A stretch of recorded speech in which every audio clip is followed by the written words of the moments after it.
KYC जब पास हो जाए तो उसके बाद पाई नेटवर्क से अर्निंग कैसे होती है? तो यहाँ पर देखें, सबसे पहले तो आपकी केवाईसी मंजूर होने के बाद आप वैलिडेटर बन सकते हैं। यहाँ पर देखें बिकम वैलिडेटर।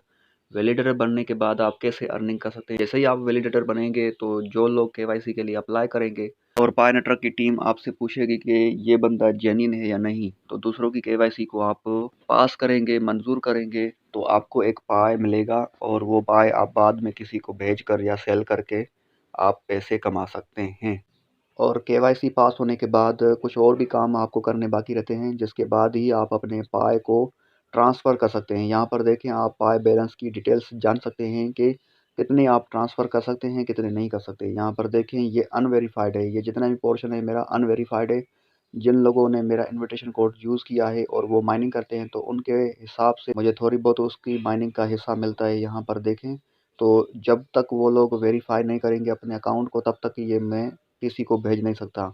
और ये ट्रांसफ़रेबल जो पिंक कलर है, गुलाबी कलर का, ये मैं ट्रांसफ़र कर सकता हूँ। पर ये ट्रांसफ़र कब कर सकता हूँ? जब मैं माइग्रेट टू मेन नेट करूँगा। और मेन नेट में माइग्रेट करने के लिए मेन नेट चेकलिस्ट है, और चेकलिस्ट को जैसे ही आप चेक करेंगे तो आपको केवाईसी करने के बाद जो काम करने पड़ेंगे वो ये काम है, ठीक है। यहाँ पर देखें, जो ग्रीन है वो मैं कर चुका हूँ।